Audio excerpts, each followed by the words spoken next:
Hello hi ಎಲ್ರಿಗೂ ಕೂಡ ನಮಸ್ಕಾರ. ನನ್ನ ಇವತ್ತಿನ ಒಂದು ವಿಡಿಯೋ ನಾನು ಈಗ ಸ್ಟಾರ್ಟ್ ಮಾಡಿದ್ದೀನಿ. ಇವತ್ತಿನ ಒಂದು ಮಿನಿ ವ್ಲಾಗ್ ಅಂತ ಅಂದರೆ ತಪ್ಪಾಗಲ್ಲ.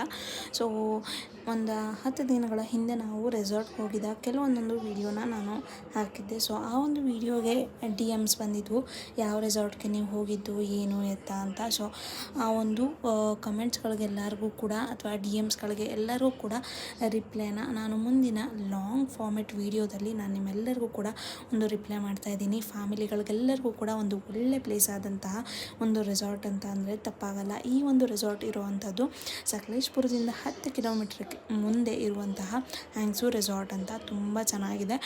ಫ್ಯಾಮಿಲಿ ಎಲ್ಲರೂ ಕೂಡ ಹೋಗಿ ಒಂದು ಅಥವಾ 2 ದಿನ ಹೋಗಿ ಆರಾಮಾಗಿ ಮೈಂಡ್ ಫ್ರೆಶ್ ಮಾಡಿಕೊಂಡು ಬರ್ಬೋದಾದಂತಹ ಒಂದು ದಿನ ಅಂತ ಅಂದರೆ ತಪ್ಪಾಗಲ್ಲ.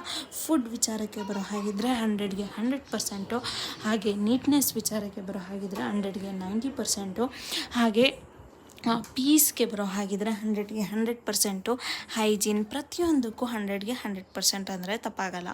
ಇದು ಇಲ್ಲಿ ರೂಮ್ಸ್ ವಿಚಾರಕ್ಕೆ ಬರೋ ಹಾಗಿದ್ರೆ ಪ್ರೈವೇಟ್ ರೂಮ್ಸ್ ಆಗಿರ್ಬೋದು, ಹಾಗೆ ಇದು ತೊಟ್ಟಿ ಮನೆ ಅಂತ. ತುಂಬ ಫ್ಯಾಮಿಲಿ ಅಂದರೆ 2ರಿಂದ 3 ಫ್ಯಾಮಿಲಿ ಜಾಸ್ತಿ ಇರೋ ಹಾಗಿದ್ರೆ ಇದು ತೊಟ್ಟಿ ಮನೆ ಕೊಡ್ತಾರೆ. ಹಾಗೆ ಡಿಲೀಷಿಯಸ್ ಆದಂತಹ ಫುಡ್ಡು, ಆರಾಮಾಗಿ 1-2 ದಿನ ಚೆನ್ನಾಗಿ ಇರ್ಬೋದು. ಅದು ನೇಚರ್ ಮಧ್ಯದಲ್ಲಿ ಸೂಪರಾಗಿ ಇದೆ ಅಂತ ಹೇಳಿದ್ರೆ ಸೂಪರಾಗಿ ಇದೆ. ಸೊ ಲಾಂಗ್ ಫಾರ್ಮೆಟ್ ವಿಡಿಯೋ ಬರುತ್ತೆ, ಸ್ಟೇ ಟ್ಯೂನ್ ಅಂತ ಹೇಳ್ತಾ ಇವತ್ತಿನ ಈ ಒಂದು ಮಿನಿ ಬ್ಲಾಗ್ನ ಇಲ್ಲಿಗೆ ಎಂಡ್ ಮಾಡ್ತಾ ಇದ್ದೀನಿ. ಲಾಂಗ್ ವಿಡಿಯೋ ಮಸ್ಟ್ ವಾಚ್ ಅಂತ ಹೇಳ್ತಾ ಈ ಒಂದು ವಿಡಿಯೋ ಇಲ್ಲಿಗೆ ಎಂಡ್ ಮಾಡ್ತಾ, ಹಾಗೆ ಫೈರ್ ಕ್ಯಾಂಪ್ ಕೂಡ ತುಂಬ ಚೆನ್ನಾಗಿದೆ. ನಾವಂತೂ ತುಂಬ ಎಂಜಾಯ್ ಮಾಡಿದ್ವಿ. ಫ್ಯಾಮಿಲಿ ಟೈಮ್ ಅಂತ ಅಂದರೆ ತಪ್ಪಾಗಲ್ಲ, ಚೆನ್ನಾಗಿದೆ. ನೀವು ನಿಮ್ಮ ಫ್ಯಾಮಿಲಿ ಎಲ್ಲರೂ ಕೂಡ ಒಂದಿನ ಹೋಗಿ ಬರ್ಬೋದು. ನೀವು ಕೂಡ ಹೋಗಿ ಬನ್ನಿ. ಪೂಲು ಅಷ್ಟೇ, ಬೇಬಿಗೆ ಹಾಗೆ ಅಡಲ್ಟ್ಸ್ಗೆ ಬೇರೆ ಬೇರೆ ದಿನ ಇದೆ. ಫುಡ್ ನೋಡಿ ಬಾಯಲ್ಲಿ ನೋಡಿದ್ರೆ ನೀರು ಉರುತ್ತೆ ಅಂತ ಹೇಳ್ಬೋದು. ಬಾಯ್ ಬಾಯ್, ಟೇಕ್ ಕೇರ್.